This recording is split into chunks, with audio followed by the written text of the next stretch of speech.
तो वहीं मोदी सरकार ने जीएसटी स्लैब को कम करते हुए आम आदमी को बड़ी राहत दी है। जीएसटी सुधारों को लेकर कई बड़े फैसले भी किए गए हैं। अब सिर्फ 2 जीएसटी स्लैब 5% और 18% के रहेंगे। इस पर विपक्ष बीजेपी पर हमला बोल रहा है कि बिहार चुनाव को लेकर केंद्र सरकार ने घोषणा की है।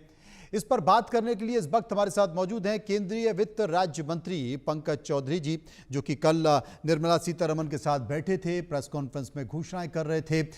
तमाम बातों के साथ साथ चौधरी साहब, जीएसटी रिफॉर्म की ऐतिहासिक घोषणा हुई है। किस किस सेक्टर को फायदा होगा और इस फायदे के जरिए क्या संकेत जाएंगे? ये सही है कि जीएसटी में समय समय पे बहुत से रिफॉर्म हुए, लेकिन ये एक बहुत बड़ा रिफॉर्म जीएसटी काउंसिल ने कल निर्णय लेकर के किया है। और आपने देखा होगा कि 15 अगस्त को प्रधानमंत्री जी ने भी लाल किले से घोषणा किया था कि दीपावली का एक गिफ्ट आम जनता को हम देने वाले हैं। और उसके परिप्रेक्ष्य में भारत सरकार से एक प्रस्ताव काउंसिल के सामने लेकर के आया गया और उस प्रस्ताव पे कहीं ना कहीं काउंसिल के सभी सदस्यों ने निर्णय लेकर के एक ऐतिहासिक फैसला किया है। और आपने जो प्रश्न किया कि इससे किसको लाभ होने वाला है, मैं कहना चाहता हूं कि इसमें किसको लाभ नहीं होने वाला है जी। आप कोई भी सेक्टर उठा लें, चाहे आम गरीब के जो जनरल उपयोग की चीजें हैं वो सब में कहीं ना कहीं हम लोगों ने टैक्स कम करने का काम किया है। चाहे वो किसानी क्षेत्र के विषय को ले लें, वहाँ पे भी हमने सहायता देने का काम किया है। चाहे वो शिक्षा में ले लें, चाहे स्वास्थ्य में ले लें, अगर आप जो भी क्षेत्र उठावें, चाहे वो छोटे व्यापारी, हमारे एमएसएमई के जो व्यापारी हैं, उन सबको इस जीएसटी के रिफॉर्म के बाद से कहीं ना कहीं बहुत सर्वाधिक फायदा होने वाला है। वाकई फायदा हो रहा है। लेकिन इन सब के बीच किसान और इंश्योरेंस सेक्टर, इसमें 2 बड़ी राहत दी गई है। इसलिए भी क्योंकि किसान आज तक खेती लाभ का धंधा बन नहीं पाया और आम आदमी जो पहले से ही टैक्स के बोझ तब दबा है, वो इंश्योरेंस के लिए भी एक मोटी रकम दे रहा था। तो कहें कि बड़ी राहत। इन सब चीज़ों को ध्यान में रख करके जो हम लोग का अनुभव था इतने साल से, जो हम लोग के पास डिमांड्स आते थे और लोगों का प्रत्यावेदन आता था, उन सब को ध्यान में रख करके अगर आप देखें तो हेल्थ सेक्टर में 33 दवाइयाँ जो कैंसर और जीवन रक्षक दवाइयाँ थी, उन सब को कहीं ना कहीं टैक्स फ्री कर दिया गया है। जी, टैक्स फ्री कर दिया जाए। प्रधानमंत्री नरेंद्र मोदी ने लाल किले की प्राचीर से कहा था कि दिवाली से जीएसटी रिफॉर्म किया जाएगा और जो उन्होंने कहा वही दिखाई दे रहा है। एक बड़ी राहत इस दिवाली पर, इस नवदुर्गा पर।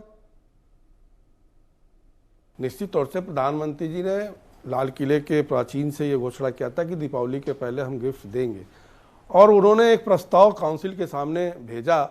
जो प्रस्ताव ऐसा प्रस्ताव था, कोई उसको डिनाई नहीं कर सकता था। और मैं धन्यवाद दूंगा काउंसिल के सभी सदस्यों को कि सब लोगों ने सर्वसम्मति से उसको पारित किया। जी पंकज जी, कर्नाटक, केरल, पश्चिम बंगाल, हिमाचल प्रदेश और बीजेपी शासित कई राज्यों ने इससे राजस्व नुकसान की बात कही है। इसको लेकर सवाल उठाया है, सरकार भरपाई कैसे करेगी?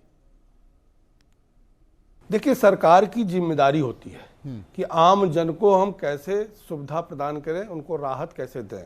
और उसमें भारत और उत्तर प्रदेश, भारत या सभी स्टेटों का, सबका कहीं ना कहीं जिम्मेदारी होती है। और निश्चित तौर से थोड़ा जो लॉस होगा, लेकिन मेरा अपना जो अर्थशास्त्र का कहना है कि अगर किसी प्रकार का टैक्स कम होता है तो जो परचेजिंग पावर्स लोगों की बढ़ती है, ये आने वाले समय में देखेंगे, मुझे लगता है उससे ये रिकवर हो जाएगा। उससे ये रिकवर हो जाएगा। पंकज जी, वैसे तो खैर लगातार कल से और सुबह से हम ये चला ही रहे हैं, फिर भी बतौर केंद्रीय वित्त राज्य मंत्री आप हमारे दर्शकों को बताएं कि कौन कौन से वो स्लैब हैं और ये कब से लागू होने वाले? टैक्स का स्लैब 5 और 18 का स्लैब बना हुआ है। 22 सितंबर से जो नवरात्र का पहला दिन है, उस दिन से पूरे देश में लागू हो जाएगा। और ऐसे कौन कौन से प्रोजेक्ट हैं, ऐसे कौन कौन से प्रोडक्ट हैं जिस पर अब 40% जो कि नया एक स्लैब बनाया है, जीएसटी लगेगा? निश्चित तौर से जो सिन गुड है, जो सुपर लग्जरियस गुड है, उन पे 40% का प्रावधान किया गया है। लेकिन तमाम आपकी विरोधी पार्टियों की नजर है और विरोधी पार्टियां इस जीएसटी रिफॉर्म पर कटाक्ष कर रही हैं। कांग्रेस हो, टीएमसी हो, वो ये कह रही हैं कि पहले से टैक्स सैलरीकरण की जो बात कर रहे थे, राहुल गांधी ने गब्बर सिंह टेस्ट कह दिया था। खड़गे ने भी कहा था कि 8 साल बाद सरकार जागी है, पहले करना चाहिए था। अब देखिए विपक्ष क्या कहता है उसके ऊपर मुझे बहुत प्रतिक्रिया नहीं करनी है, लेकिन निश्चित तौर से विपक्ष तो कोई भी काम करिए तो वो कहते हैं मेरा प्रस्ताव क्या हुआ है। यही जीएसटी था जो कि कांग्रेस के 2017 के पहले कांग्रेस की सरकार लागू नहीं कर पाती थी, लेकिन मोदी जी के नेतृत्व में वो लागू भी हुआ और सफलतापूर्वक 8 साल अपना पूरा भी किया और उसमें हमने फिर से एक बहुत बड़ा रिफॉर्म किया है। निश्चित तौर से आम जनता को बहुत राहत मिलने वाली है। एक बड़ा आरोप लग रहा है पंकज जी, बड़ा आरोप यह लग रहा है कि जब भी कहीं कोई चुनाव होता है तो आप बड़ा रिफॉर्म लेकर आते हैं। विपक्ष कह रहा है कि साहब बिहार चुनाव आ गया था इसलिए फायदा उठाने के लिए सरकार ने यह घोषणा कर दी। अब विपक्ष क्या कहता है मैं उस पर बहुत कमेंट नहीं करना चाहता हूं, लेकिन अगर आप देखें तो इस देश में कोई ऐसा साल नहीं होता है जब कहीं ना कोई चुनाव होता है। क्या देश के और जनता के हित के लिए निर्णय लेना बंद कर दिया जाए? और इसका असर केवल बिहार पे नहीं बल्कि पूरे देश पे आम जन को होने वाला है। मोदी सरकार आधी आबादी की बात करती है तो क्या इन घोषणाओं में महिलाओं को अब बड़ा फायदा होने वाला है, बड़ा लाभ मिलने वाला है? आपको ऐसा लगता है? देखिए महिलाओं को नहीं, निश्चित तौर से जो आम जरूरत की चीज़ें हैं, जो खान पान की चीज़ें हैं वो सब सस्ती हुई तो इससे महिला तो कहीं ना कहीं उससे प्रभावित होंगी। घर का जो किचन है उनका कहीं ना कहीं प्रभावित अच्छा होगा। लेकिन आप देखें तो समाज के सभी वर्गों को ध्यान में रख करके ये रिफॉर्म किया गया।